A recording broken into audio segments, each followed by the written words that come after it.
Você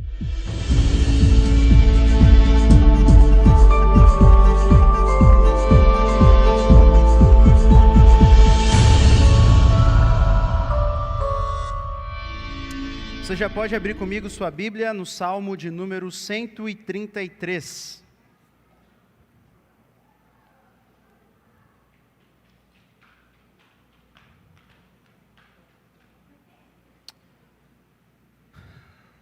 Salmo de número 133. Hoje nós vamos encerrar nossa série Ano Novo, Verdades Eternas. Nossa ideia foi trazer algumas verdades da Palavra de Deus que pudessem nos guiar nesse novo ano de 2023, mostrando que não são novidades que devem guiar as nossas vidas, mas sim as verdades eternas da santa e preciosa Palavra de Deus. Nós vimos o Salmo 123, o nosso Deus misericordioso. Nós vimos o Salmo 124, o nosso Deus que caminha ao nosso lado. Nós vimos o Salmo 127, em que aprendemos que todo bem procede de Deus. Na semana passada vimos o Salmo 130, que Deus é aquele a quem clamamos e vamos em busca de perdão. E hoje nós vamos encerrar no Salmo 133. E a verdade que nós veremos é que Deus deseja que eu viva em união, comunhão, unidade com os meus irmãos. Vamos fazer a leitura? É um salmo bem conhecido, bem pequenininho. O Salmo de Davi diz assim, como é bom e agradável viverem unidos os irmãos. É como o óleo precioso sobre a cabeça, o qual desce para a barba de Arão, e desce para a gola de suas vestes. É como o orvalho do Hermon, que desce sobre os montes de Sião. Ali ordena o Senhor a sua bênção e a vida para sempre. Amém.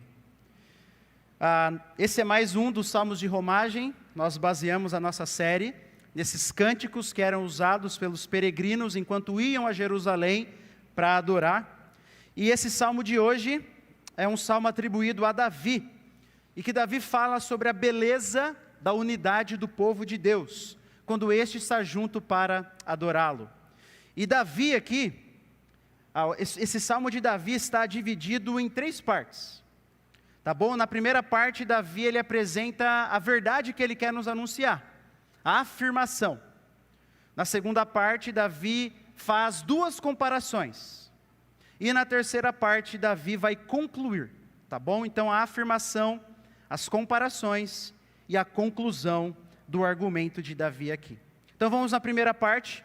Eu vou passar pelas 3 partes, tá bom? No final, nós veremos algumas aplicações de como nós podemos aplicar esse texto tão antigo para as nossas vidas. Tá bom? Salmo 133, agora o versículo 1. A afirmação de Davi. Como é bom e agradável viverem unidos os irmãos. Esse é uma maneira que os nossos tradutores tentaram traduzir uma palavra no hebraico que não existe correspondente na nossa língua. Mas a ideia é assim, preste atenção no que eu vou falar agora. Eu estou chamando a tua atenção, porque o que eu vou falar é muito importante. É isso que essa palavrinha, aí, significa lá no texto hebraico. E Davi então diz que a verdade importante que ele quer nos falar é que é bom e agradável que os irmãos vivam em união, em unidade, em comunhão. E a palavra viver aqui tem um sentido de conviver, tá? De compartilhar a vida. Não é necessariamente morar debaixo do mesmo teto, né? Ufa, né? E quem são os irmãos? Quem são os irmãos? De fato, essa palavra irmãos, como para nós, é para irmãos biológicos. O primeiro significado dessa palavra são irmãos biológicos. Mas, entretanto, como este era um cântico usado para ir até Jerusalém, adorar ao Senhor em comunidade, Davi está usando irmãos não no sentido biológico, ainda que seja muito bom que os irmãos biológicos vivam em união, mas ele está usando no sentido de todo o povo de Deus. todo o povo de Deus unido para adorar a Deus. Isso é que é bom e agradável. Esses são os irmãos que Davi tem em mente aqui.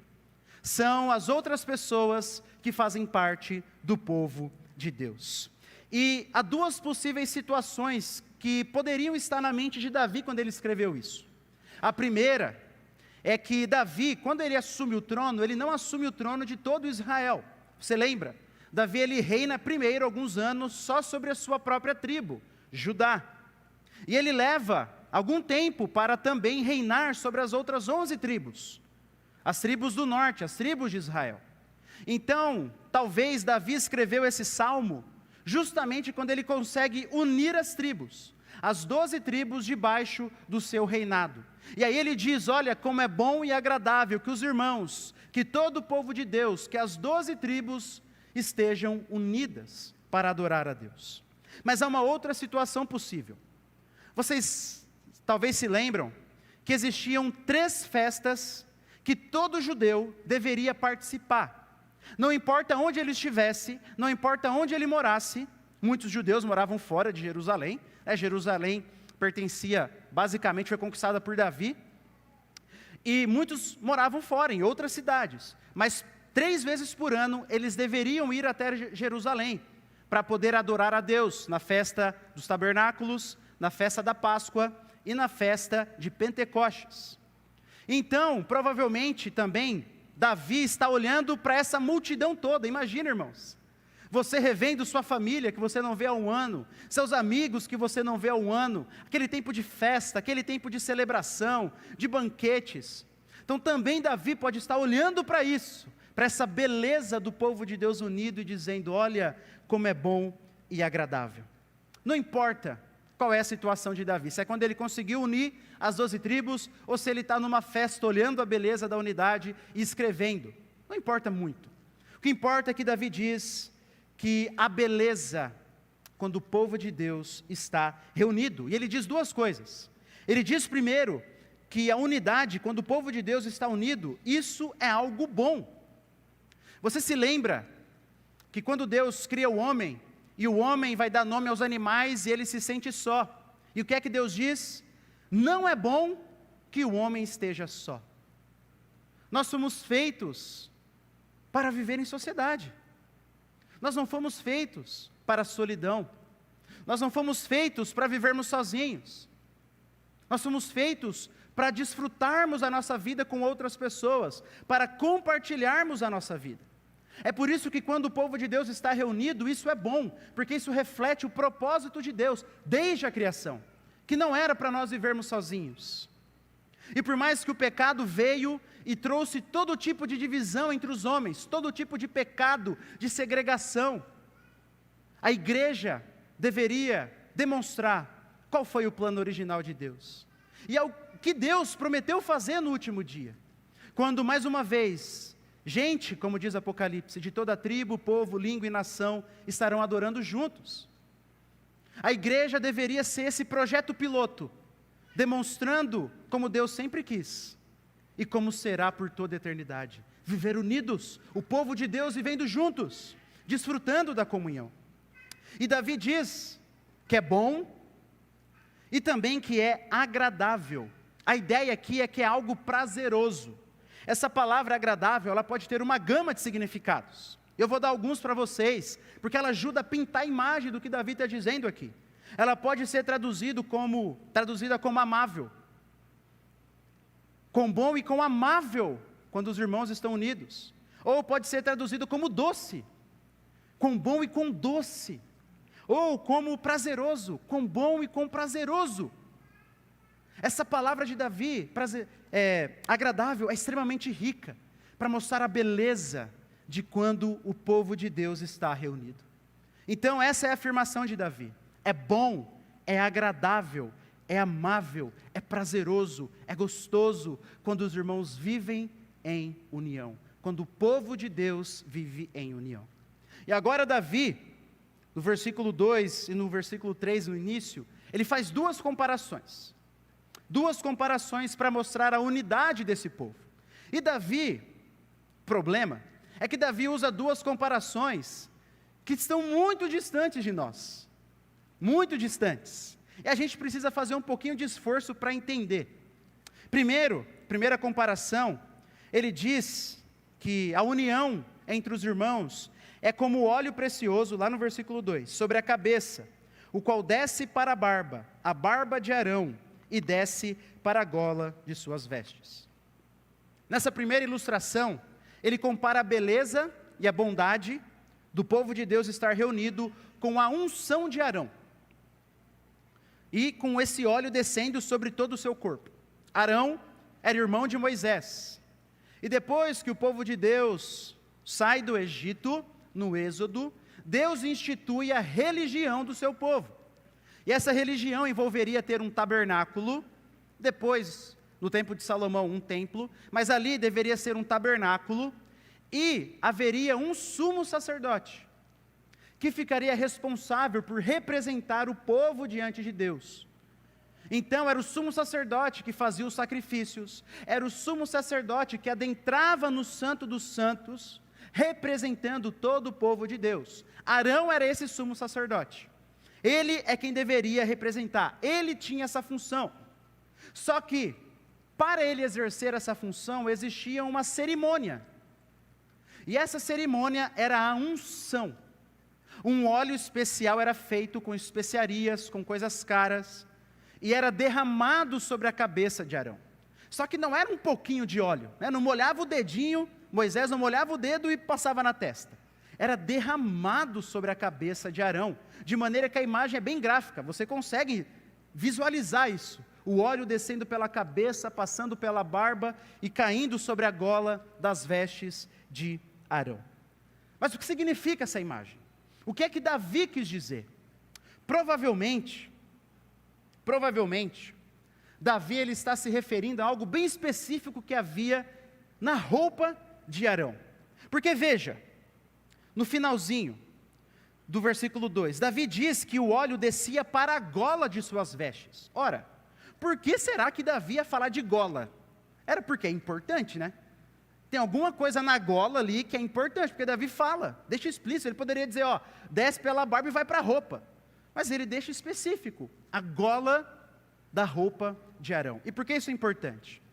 Porque aqui perto da gola, o sumo sacerdote usava 2 pedras de ônix, uma em cada lado.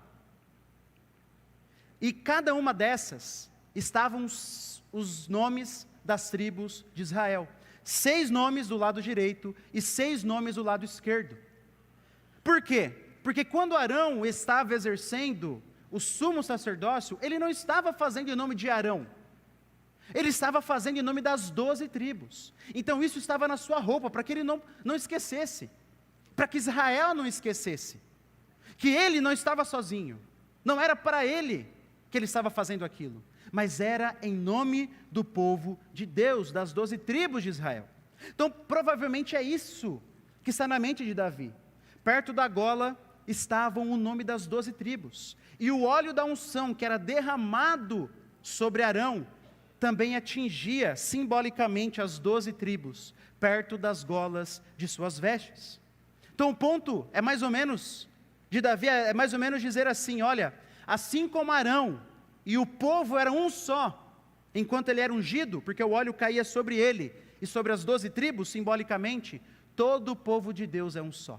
Assim como não tem como separar Arão das 12 tribos, enquanto ele está exercendo o seu sacerdócio, não tem como dividir o povo de Deus. Todos participam da mesma unção, todos participam das mesmas bênçãos. Essa é a imagem de unidade que Davi quer trazer na mente. Para nós é um pouquinho difícil, mas para o seu povo, que entendia muito bem, que via as vestes sacerdotais, eles entenderam bem. Então provavelmente essa é a imagem. Repetindo, assim como Arão e o povo eram um só, no momento da unção, porque ele estava representando o povo, e na gola de suas vestes, aqui perto, ele carregava o nome das 12 tribos, assim todo o povo de Deus é um só, bebe da mesma fonte, é abençoado pelo mesmo Deus, tá bom? Então, essa é a primeira comparação de Davi, o povo de Deus é unido, assim como Arão e as 12 tribos eram unidas na hora da unção. Mas agora Davi vai para a segunda ilustração, no versículo 3, e ele diz que a unidade do povo de Deus é como o orvalho do Hermon, que desce sobre os montes de Sião. O Monte Hermon é a maior montanha de Israel. Fica no extremo norte, lá perto da divisa com a Síria. E essa montanha é imensa, é a maior delas. E por isso fica com neve quase o ano todo no seu pico. E pela manhã, é bem conhecido que dessa montanha vem um orvalho fresco, que é muito importante para quase toda a terra de Israel. Porque você vai lembrar que a terra de Israel não é uma terra com muitas chuvas. Então ela depende, basicamente, aquela região perto do Monte Hermon, do orvalho que vem, das águas que vem por causa da neve que se derrete. E Davi diz que o mesmo orvalho que cai no Monte Hermon, que vem do Monte Hermon, vai para os montes de Sião. Sião é outro nome para Jerusalém. E os montes de Sião ficam a 200 quilômetros de distância da montanha do Monte Hermon. E são bem menores, se comparadas a essa grande montanha. Então Davi, o ponto dele é dizer assim, não importa se é o Monte Hermon, que é gigantesco, ou o Monte de Sião, os montes de Sião, que são pequenininhos, se comparados com ele, todos bebem do mesmo orvalho. Eles bebem do mesmo orvalho. Eles recebem das mesmas bênçãos. Seja uma montanha tão imponente como o Monte Hermon, ou tão singelas como os montes, as montanhas de Jerusalém. Então, o Monte Hermon e os montes de Sião, eles bebem do mesmo orvalho. Eles são abençoados pela mesma coisa. Assim é o povo de Deus. São unidos. Eles recebem de beber do mesmo Deus. Esse é o ponto de Davi. Tá bom? Essa é a sua segunda comparação. Os dois montes, por mais diferentes, por mais distantes, são abençoados pelo mesmo orvalho. Davi usa isso para pintar a unidade do povo de Deus. Não importa as diferenças entre nós, somos abençoados pelo mesmo Deus. Então, essas foram as duas comparações de Davi. Comparação com o óleo de unção de Arão e a comparação com o orvalho que vem do Monte Hermon e vai até os montes de Jerusalém. Mas agora Davi conclui, finalzinho do verso 3, olha comigo. Ele diz assim, ali, ou seja, nos montes de Jerusalém, nos montes de Sião, ordena o Senhor a sua bênção e a vida para sempre. Ordena o Senhor a sua bênção e a vida para sempre. Agora Davi faz um contraste. Quando fala em Monte Hermon, todo mundo que mora naquelas terras tem uma imagem na cabeça. Um monte imponente, um monte grandioso. Mas Davi está dizendo, é ali é onde? Nos montes de Jerusalém, não no Monte Hermon, que Deus ordena a sua vida e a bênção para sempre. E por quê?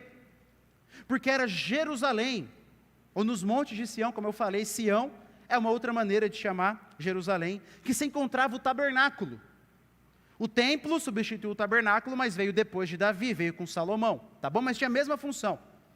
Existia o tabernáculo, que era o lugar central da religião do povo de Deus no Antigo Testamento, aonde eles iam para adorar a Deus, aonde eles iam para se encontrar com Deus, aonde eles iam para oferecer os sacrifícios pelos pecados, os sacrifícios de agradecimento, os dízimos, as ofertas, sempre centralizado no tabernáculo. Ali foi a maneira de Deus, que Deus decidiu se revelar de maneira especial ao seu povo durante o Antigo Testamento. Por isso ali no Monte Sião, o povo de Deus estava sempre reunido, e porque Deus estava presente, o seu povo ia para adorá-lo, Deus abençoava e ordenava a sua vida para sempre. Esse é o ponto, por isso que é ali, nos montes de Jerusalém, que Deus ordena a vida e a bênção. O povo de Deus poderia se reunir em outros lugares, por outros motivos, mas para adorar a Deus, para buscar a Deus, e para receber as bênçãos de Deus, e a vida que vem de Deus, somente em Jerusalém, que era onde eles estavam reunidos para adorar. E Davi diz que ali Deus ordenava vida, e vida aqui provavelmente se refere à vida no sentido de vida plena. Se o povo de Deus estava unido, eles experimentavam uma vida abundante, cheia de bênçãos. Você vai lembrar da história, talvez, do Antigo Testamento, quando o povo de Deus estava separado, quando havia brigas entre as tribos, a nação afundava. Mas quando eles estavam unidos, a nação decolava. Por isso que o auge foi sobre Davi e foi sobre Salomão. Porque depois a nação se divide e aí vai de mal a pior. E bênção, aqui, pode ser bênção, provavelmente é bênção no sentido geral. É onde Deus nos abençoa de maneira especial. É onde Deus entrega as suas bênçãos. Ou seja, só a bênção de Deus, só a vida plena no ajuntamento do povo de Deus. Quando o povo de Deus vive unido. Não é que o monte, por assim dizer, é especial, mas é o que acontece nos montes de Sião.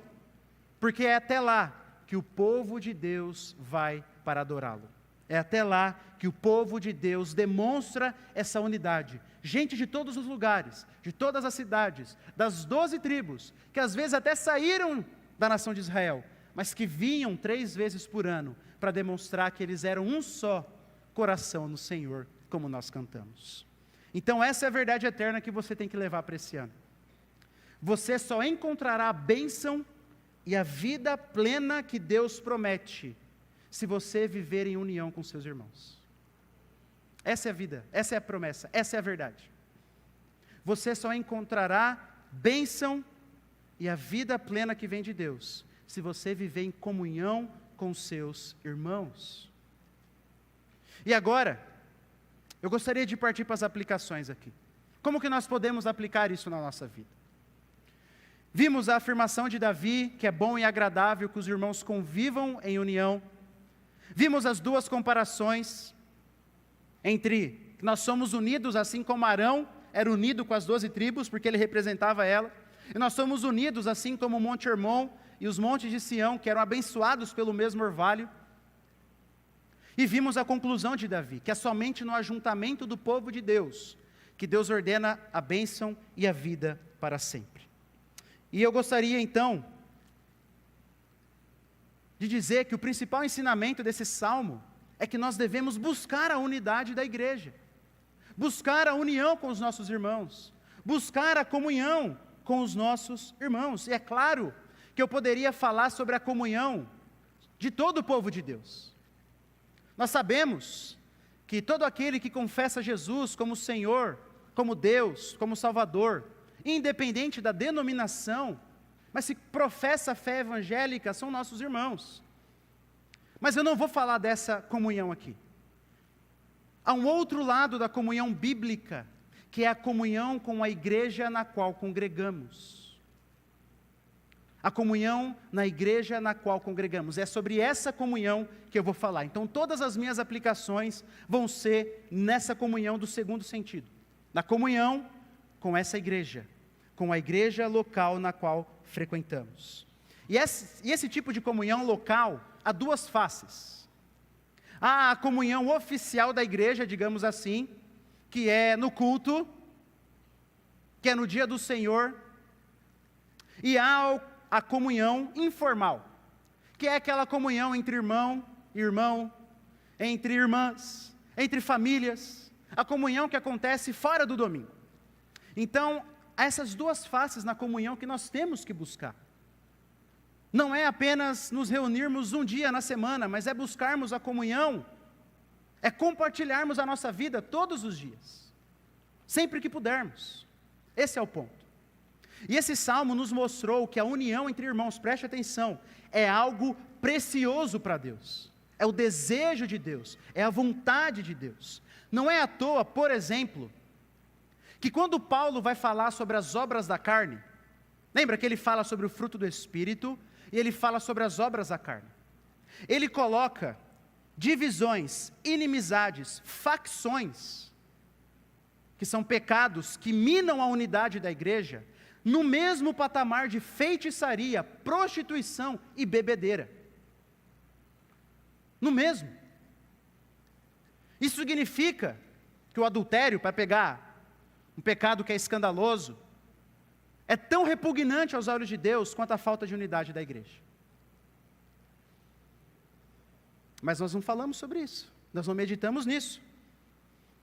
É tão grave entortar o caneco, bebedeiras,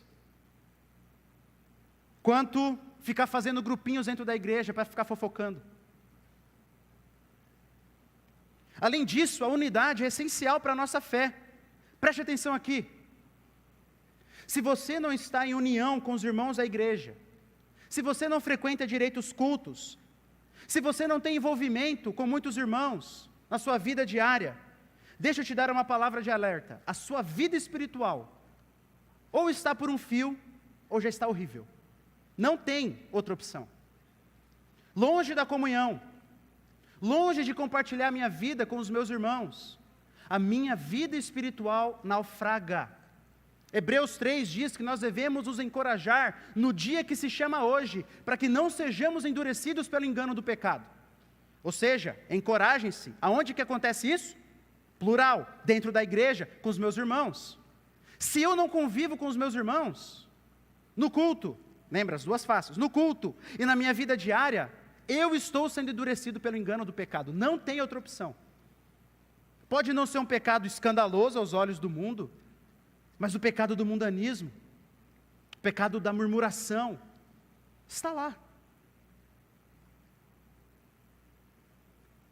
Então cuidado, cuidado. Somente quando vivemos unidos, tanto em público quanto em nossas vidas pessoais, recebemos bênçãos de Deus e vivemos uma vida plena. Por isso precisamos buscar a unidade da igreja, a comunhão com os nossos irmãos. Mas eu gostaria de não apenas dizer que nós devemos buscar, mas apontar um caminho, como nós podemos buscar. Como nós podemos desfrutar dessa comunhão que Deus pede. E que Deus diz que ela é boa e agradável, boa e prazerosa. Veja, tem muitas coisas que são só boas. Tem muitos mandamentos que não são prazerosos, mas são bons. E tem muitas coisas que são prazerosas, mas não são boas, não é verdade? O pecado, um exemplo, é prazeroso, mas não é bom aos olhos de Deus. Agora, Deus diz que a comunhão é boa e agradável. É algo que Deus deseja, que Deus ordena, e é algo que nos dá prazer. É algo que quando é feita, nos abençoa. Como que nós podemos buscá-la então? Eu gostaria de apresentar 3 maneiras apenas. A Bíblia apresenta inúmeras. Mas meditando, orando, eu pensei em 3 maneiras. Primeiro, para buscarmos a união, para buscarmos vivermos unidos com os nossos irmãos, como diz Davi, nós precisamos ser intencionais. Precisamos conscientemente entender que precisamos buscar essa comunhão. Deixa eu ler um texto, não precisa abrir. Paulo em Efésios 4 diz assim, façam todo o esforço para conservar a unidade do Espírito, pelo vínculo da paz. Vou repetir. Façam todo o esforço. Você lembra que as cartas, a maioria delas foram escritas para ler na igreja, nas igrejas. Então imagina, pastor daquela igreja em Éfeso lendo. Façam todo o esforço para manter a unidade. Deus está ordenando para quem? Para o pastor?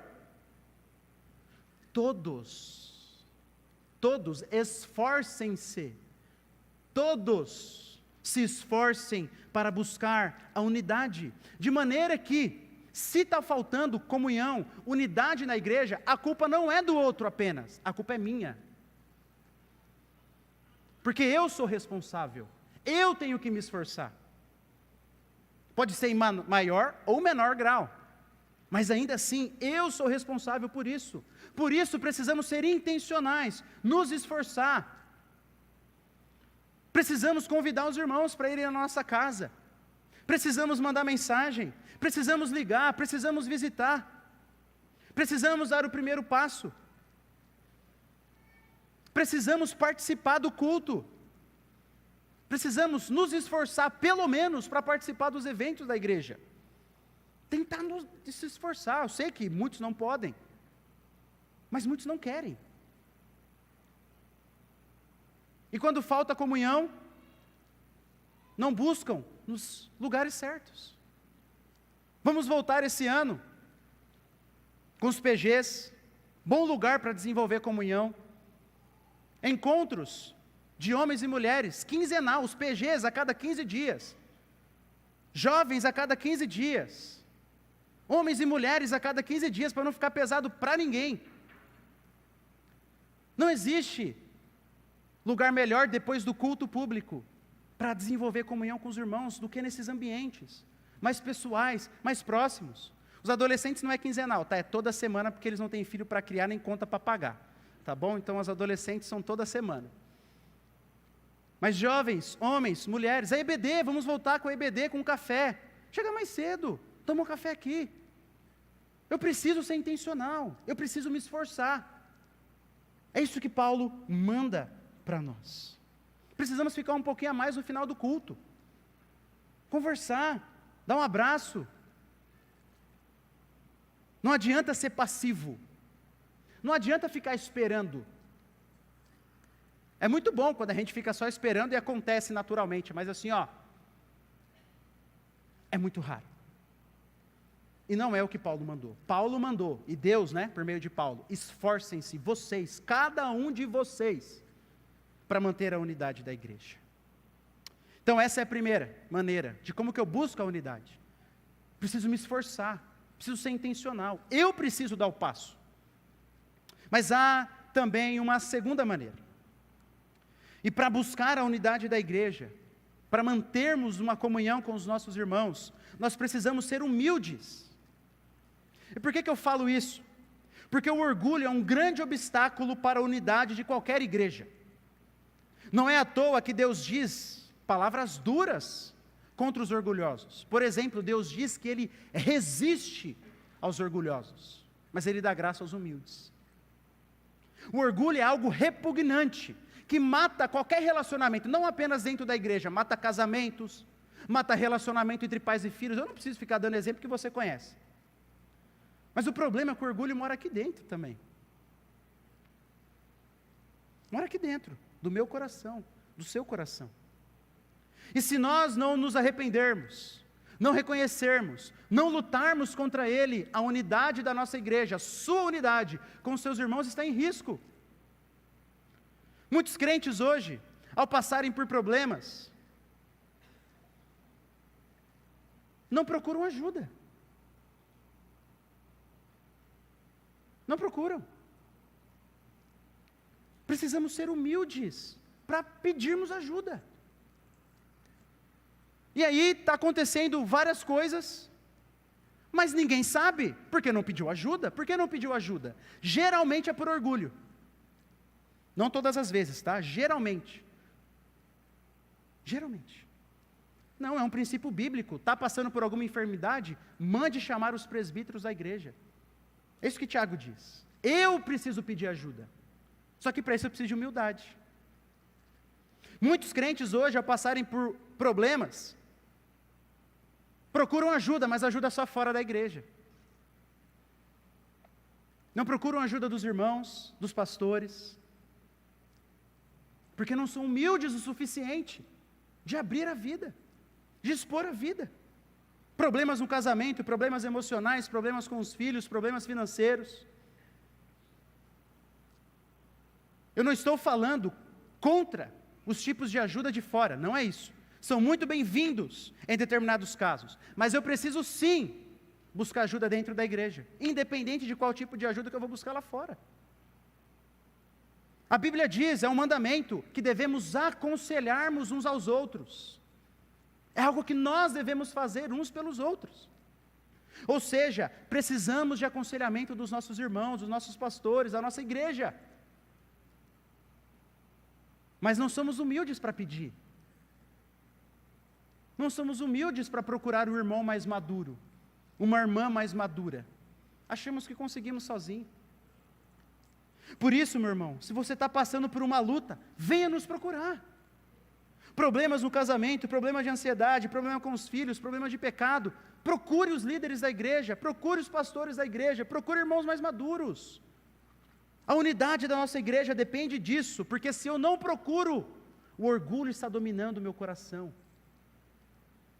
E aí, eu espero dos outros, e eles não fazem, também às vezes por falha, e aí eu vou nutrindo o quê? Amargura, murmuração, pensamentos ruins. Por isso que mina a comunhão da igreja. Por isso está precisando de ajuda, peça. Precisamos de humildade para isso. Precisamos de humildade para receber exortação. Isso faz parte da união da igreja, da unidade da igreja. Muitas vezes, estamos passando por problemas, somos exortados e ficamos escandalizados, ficamos bravos. Eu estou falando de exortação em amor, eu sei que existe exortação errada, tá? Mas nós vemos muitas vezes, minha vida, ninguém gosta de ser exortado, tirando um ou outro aí que é mais santo, né? Estou brincando. Ninguém gosta, faz parte. Mas eu preciso aprender a ser exortado, a receber repreensão. Eu preciso, você precisa.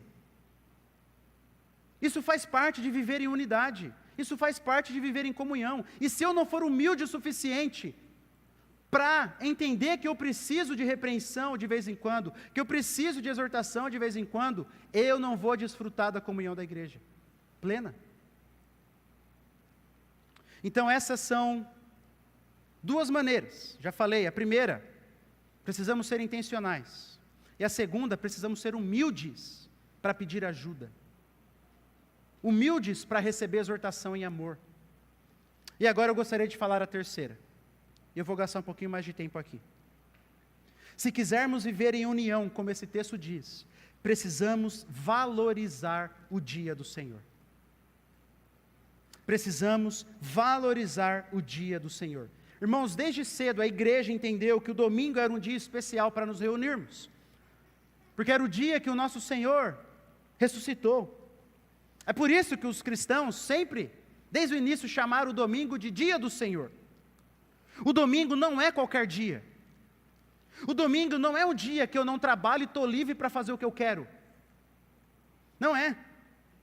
Domingo é o dia que separamos, biblicamente, para estarmos juntos com os nossos irmãos e adorarmos a Deus. Assim como Israel se reunia como povo no templo para adorar a Deus, ou no tabernáculo.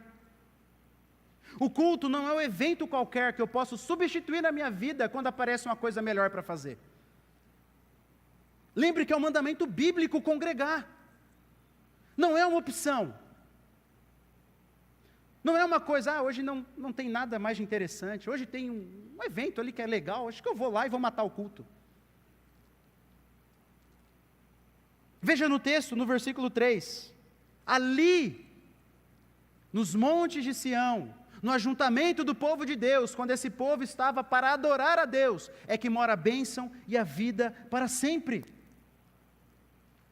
Hoje não precisamos mais ir nos montes de Sião.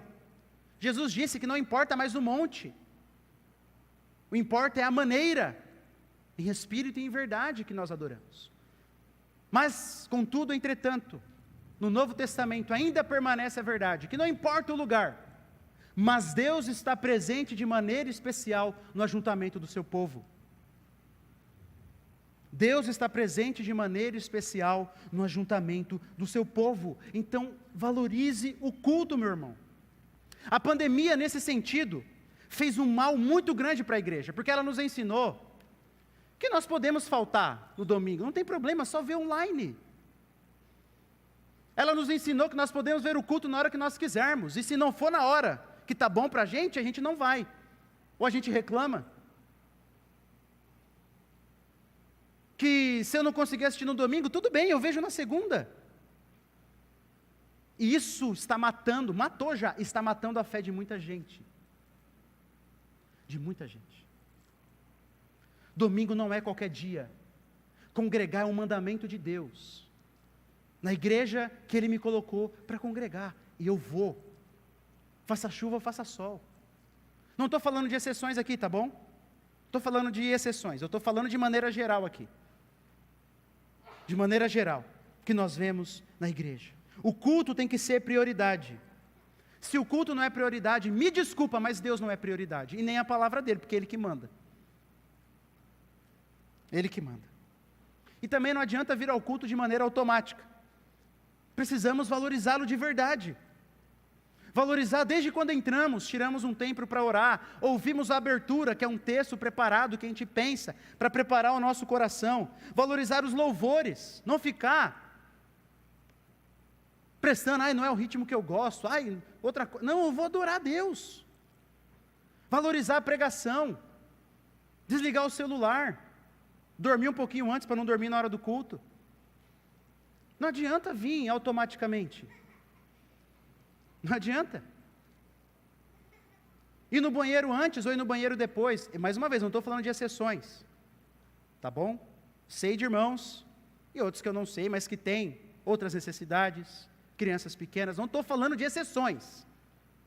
Estou falando de gente que não valoriza o culto. Que fica matando o culto. É disso que eu estou falando. E às vezes matando sentado, pensando no jogo da tarde, no jogo de ontem, que graças a Deus o Flamengo perdeu. Não adianta. Para que vir ao culto então? Só para bater cartão? Só para dizer que eu vim? Só para mostrar para o meu irmão que eu vim? Está errado. Está errado. Eu preciso valorizar o culto. Eu preciso estar aqui de corpo e alma para louvar o meu Senhor, porque é aqui, no ajuntamento do povo de Deus, que Ele ordena a vida e a bênção para sempre. Lembre-se do Salmo 133. Ali, no ajuntamento do povo de Deus. Ali. Ali. Esse foi o Salmo 133. Vimos a afirmação de Davi, que é bom e agradável que os irmãos vivam em união. Vimos as duas comparações de Arão, com as suas vestes ali, com as 12 tribos, e do Monte Hermon e os montes de Sião. E vimos a sua conclusão, que é somente no ajuntamento do povo de Deus que mora, que Deus ordena a vida e a bênção para sempre. E vimos que o ensinamento maior desse salmo é que devemos buscar a unidade da igreja. E de 3 maneiras nós podemos fazer isso: sendo intencionais, sendo humildes, reconhecendo que precisamos de ajuda, e que devemos valorizar o dia do Senhor, especialmente o culto. E agora eu gostaria de concluir esse sermão. Irmãos, eu queria te chamar a atenção para uma palavrinha que Davi repete 3 vezes. E ele faz isso intencionalmente. Davi era um homem muito letrado, que escreveu um dos poemas dos mais lindos que nós já vimos. Muito inteligente. Então ele não faz isso assim por erro, por vício. Ele faz isso para chamar a nossa atenção, porque ele quer comunicar alguma coisa. Olha o versículo 2. É como óleo precioso sobre a cabeça, o qual desce, preste atenção nessa palavra, desce para a barba de Arão, e desce para a gola de suas vestes. É como o orvalho do Monte Hermon, que desce sobre os montes de Sião. Davi diz que a unidade da igreja é como o óleo que desce da cabeça para a barba, e desce da barba para a roupa. Que a unidade da igreja é como o orvalho que vem do Monte Hermon até e desce sobre os montes de Jerusalém. Desce. Sabe o que Davi está nos ensinando aqui? Que a unidade, ela desce, vem de cima para baixo, é Deus quem dá. Esse é o ponto de Davi aqui. A unidade é uma dádiva de Deus, vem de cima para baixo. Por isso nós precisamos sim nos esforçar, sermos humildes, valorizarmos o culto, mas precisamos acima de tudo pedir unidade e comunhão ao Senhor, porque é dele que vem. É Ele que dá, só vem dele. Então não tem outra maneira de encerrarmos esse culto a não ser orando, pedindo para Deus isso aqui, pedindo para Deus essa unidade. E eu queria convidar você a fazer um compromisso com Deus. Se você não costuma vir ao culto, meu irmão, faz um compromisso hoje. Senhor, eu quero valorizar, eu sei que disso depende a minha fé. Se você não tem muito costume de ter comunhão com outros irmãos, faça um compromisso com Deus hoje. Senhor, essa semana eu vou chamar um irmão fora do meu círculo, né? Porque ficar só com o mesmo círculo também não cumpre o texto. Fora, diferente, vou ligar, vou mandar mensagem. Faça um compromisso com Deus hoje. É por isso que nós valorizamos a membresia da igreja. Muitas igrejas abandonaram isso, mas nós não. Porque como membros nós fazemos um compromisso de que juntos nós vamos caminhar. Por isso que a membresia é importante. E talvez, se você é um frequentador, está na hora de você sondar o seu coração diante de Deus e dizer: se eu já estou aqui há tanto tempo, por que eu não quero ser membro? Estou fugindo do compromisso, do que a palavra de Deus me diz? Peça humildade, peça amor, peça perdão. Se você tem problema de relacionamento com algum irmão da igreja, irmão, está na hora de resolver. Está na hora de perdoar. Paulo diz: perdoem-se se vocês têm motivo de queixa contra outro. E Jesus é quem disse: você está indo entregar a sua oferta e sabe que tem algum irmão que tem alguma coisa contra você, deixa a sua oferta, vá pedir perdão, vá se reconciliar, depois você entrega.